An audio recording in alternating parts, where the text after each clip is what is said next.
खालिस्तान आंदोलन, हवा में लहराती तलवारें, हाथों में लाठी और बंदूकें। पंजाब में 80 के दशक का दौर शायद ही कोई भूल सकता है। उस दशक में पंजाब में मांग उठने लगी और कत्ल होने लगे। वह खूनी रंग किसी बेदाग पंजाब की मिट्टी में बस गया। क्या थी वो मांग और वो शब्द क्या था? दोस्तों, वो मांग थी राज करेगा खालसा, खालसा बागी या बादशाह, यानी कि एक अलग देश की मांग। साल 1984 में खालिस्तान मूवमेंट की आग ने पंजाब को बर्बाद किया, जिसे बुझाने में पंजाब के कई दशक खो गए। इसके बाद भी ये आग रह रहकर अपना सिर उठाती रहती, कभी भारत में तो कभी भारत से बाहर। दोस्तों, आज की इस वीडियो में हम इस गंभीर विषय पर विचार करेंगे कि खालिस्तानी मूवमेंट कैसे इस अस्तित्व में आया और इसके तार कहां कहां तक फैले। तो चलिए जानते हैं खालिस्तानी मूवमेंट की शुरू से लेकर आखिर तक पूरी तरह। दोस्तों, खालिस्तानी आंदोलन को समझने से पहले आप खालिस्तानी का अर्थ समझिए। दोस्तों, खालिस्तान का अर्थ है द लैंड ऑफ खालसा, यानी कि खालसा के लिए एक अलग राष्ट्र। खालसा की शुरुआत सिखों के 10वें गुरु गोविंद सिंह ने की थी। खालसा का अर्थ होता है प्योर, यानी शुद्ध। गुरु गोविंद सिंह ने खालसा पंथ की शुरुआत कर सिख धर्म को एक फॉर्मल रूप दिया और इस धर्म के नियम कायदे तय किए। अपने छोटे से इतिहास में सिख गुरुओं को मुगल बादशाहों के हाथों क्रूरता का सामना करना पड्डी डीहा था। इसलिए गुरु गोविंद सिंह के कॉल पर खालसा आर्मी की शुरुआत हुई। गुरु गोविंद सिंह ने बंदा सिंह बहादुर को खालसा आर्मी का लीडर बनाया। बंदा सिंह बहादुर की मौत के बाद साल 1733 में मुगलों ने सिखों के साथ संधि की कोशिश की और सिखों के लीडर कपूर सिंह को नवाब की उपाधि सौंप दी। नवाब कपूर ने सिखों को एक करने के लिए दल खालसा की स्थापना की। दल खालसा को 2 हिस्सों में बांटा गया था, बुढ़ा दल और तरुण दल। बुढ़ा दल में 40 की उम्र से ऊपर के अनुभवी लोग होते थे और तरुण दल में 40 की उम्र से कम के लोग। बुढ़ा दल का काम धर्म का प्रचार प्रसार करना और सिख गुरुद्वारों की रक्षा करना होता था। वहीं तरुण दल एक्टिव ड्यूटी पर तैनात रहता था। आगे जाकर इन दोनों दलों को 12 छोटे छोटे हिस्सों में बांटा गया। हर छोटा दल अपने अपने सूबे की रक्षा करता और उसमें विस्तार भी करता। इस दौरान जीती गई जमीन का हिसाब हरमंदिर साहिब में जाकर लिखा जाता। बाकायदा दस्तावेज तैयार होते। आगे जाकर इन दस्तावेजों के आधार पर रियासतें तैयार हुई, जिन्हें मिस्ल कहा जाने लगा। चूंकि दल खालसा के 12 हिस्से थे, इसलिए सिखों की रियासत 12 मिसलों के रूप में तैयार हुई। 18वीं सदी के अंत तक ये मिसलें यूं ही चलती रही और कई बार इन्हें आपसी लड़ाई का सामना भी करना पड़ता। फिर साल 1799 में रणजीत सिंह ने लाहौर जीता और 1801 में खुद को पंजाब का महाराजा घोषित कर दिया। उन्होंने 12 मिसलों को एक किया और सिख साम्राज्य की शुरुआत की। महाराजा रणजीत सिंह ने अपने राज को सरकार खालसा का नाम दिया और अगले दशकों में सिख साम्राज्य को तिब्बत और अफगानिस्तान की सीमाओं तक पहुंचा दिया। ये साम्राज्य आधी सदी तक चला, लेकिन 1849 में अंग्रेजों से हार मिलने के बाद सिख साम्राज्य कई टुकड़ों में बंट गया, जिसमें से लगभग सारा पंजाब अंग्रेजों के अधीन हो गया और उन्होंने उसका नाम पंजाब प्रोविंस रख दिया। जो छोटे मोटे प्रिंसली स्टेट बचे भी, उन्होंने भी अंततः अंग्रेजों की दासता स्वीकार कर ली। सिखों और अंग्रेजों के बीच रिश्ते कुछ खराब नहीं थे। बाकायदा सिख ब्रिटिश आर्मी का महत्वपूर्ण हिस्सा हुआ करते थे, लेकिन प्रथम विश्व युद्ध और जलियांवाला बाग नरसंहार की घटना ने पंजाब के मन में ब्रिटिश हुकूमत के लिए नफरत भर दी।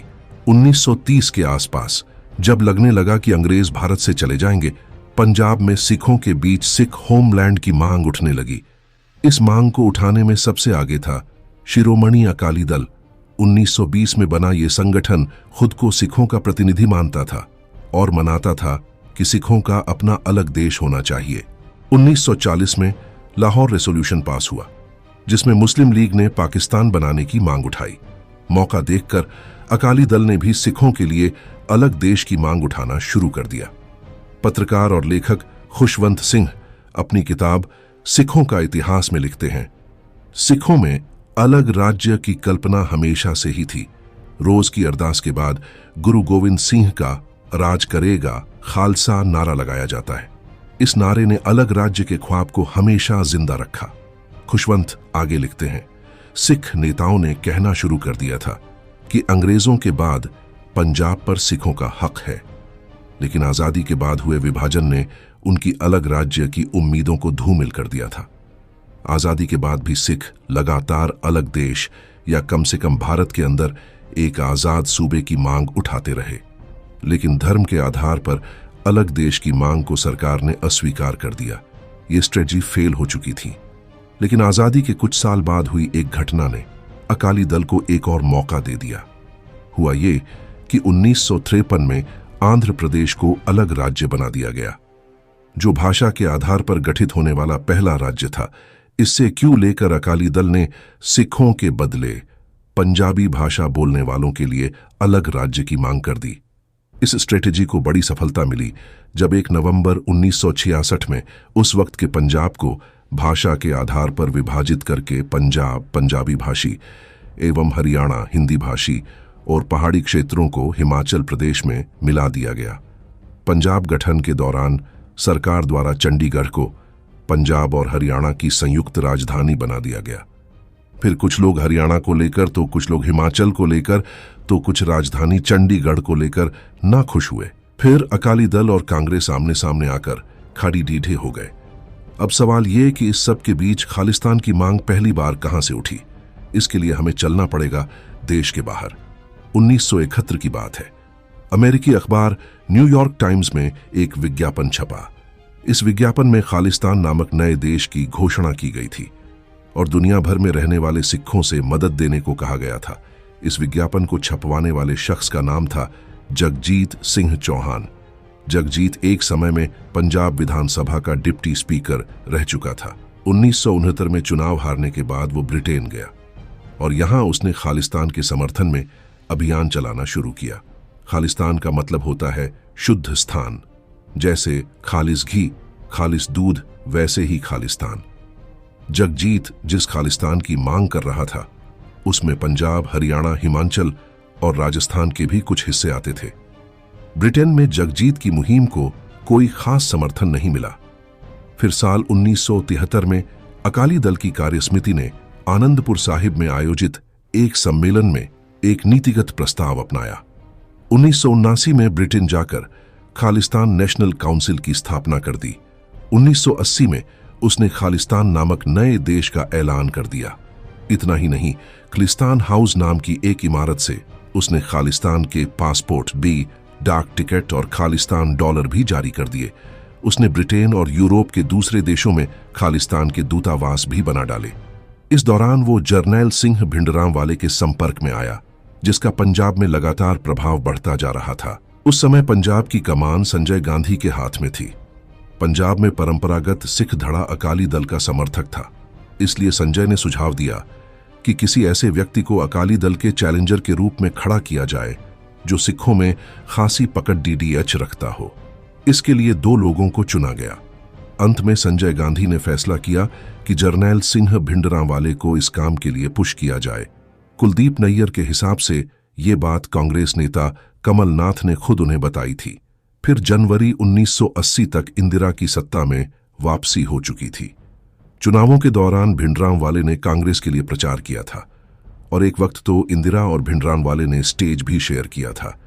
इंदिरा गांधी भिंडरांवाले के साथ मिलकर अकाली दल को कमजोर करना चाहती थी, लेकिन इंदिरा गांधी का ये दांव उनकी सबसे बड़ी गलती साबित हुआ। साल 1980 से 1984 के बीच पंजाब में सैकड़ों निर्दोष लोगों की दीन दहाड़े हत्याएं हुई और हिंदुओं और सिखों के बीच टकराव पैदा करने की कोशिश की गई। 1982 तक भिंडरांवाला इतना मजबूत हो गया था कि उसने गोल्डन टेम्पल को अपना ठिकाना बना लिया। स्वर्ण मंदिर को खालिस्तानियों से बचाने के लिए साल 1984 को इंदिरा गांधी ने ऑपरेशन ब्लू स्टार चलाया। इस ऑपरेशन में 83 जवान शहीद हुए थे और 493 खालिस्तानी मारे गए थे, जिसमें भिंडरांवाला भी था। फिर उसके बाद इंदिरा गांधी की उनके ही बॉडीगार्ड ने हत्या कर दी थी, लेकिन 1984 के बाद भी इस आग को जिंदा रखने की कोशिश की। 1984 से लेकर अगले 1 दशक तक पंजाब उग्रवाद की चपेट में रहा, लेकिन इस 1 दशक में जनता भी इस अशांति से तंग आ चुकी थी। भिंडरांवाले को खालिस्तान मूवमेंट का चेहरा माना जाता है, लेकिन असल में इस मूवमेंट की जड़ें विदेश में थीं जैसा कि पहले बताया, जगजीत सिंह चौहान, जो ब्रिटेन में खालिस्तान की घोषणा कर चुका था। जगजीत सिंह के ऊपर राजीव गांधी की हत्या के षड्यंत्र में शामिल होने के आरोप लगे। सरकार ने उसका पासपोर्ट रद्द कर दिया। फिर 2001 में अटल बिहारी गवर्नमेंट में उसे माफी मिली और वो भारत वापस आ गया। भारत आकर भी उसने खालिस्तान की मांग छोड़ी नहीं, बल्कि उसने खालसा राज पार्टी का गठन किया और बोला कि लोकतांत्रिक तरीके से खालिस्तान की मांग को आगे बढ़ाएगा। इस बार जनता से उसे कोई सपोर्ट न मिला और 2007 में हृदयघात से उसकी मृत्यु हो गई। इस तरह भारत में खालिस्तान आंदोलन लगभग खत्म होता गया, लेकिन जगजीत की लगाई आग विदेशों में खूब फली फूली। विदेशों में Khalistan commando force, Khalistan liberation force जैसे कई संगठन खड़े हुए, जिनमें से ज्यादातर को आतंकी संगठनों का दर्जा दिया गया। ये संगठन लगातार विदेशों में इस मुद्दे को उठाते रहे, जिसके चलते खालिस्तान की आग 21वीं सदी में भी पूरी तरह नहीं बुझ पाई है। तो दोस्तों, ये थी खालिस्तानी आंदोलन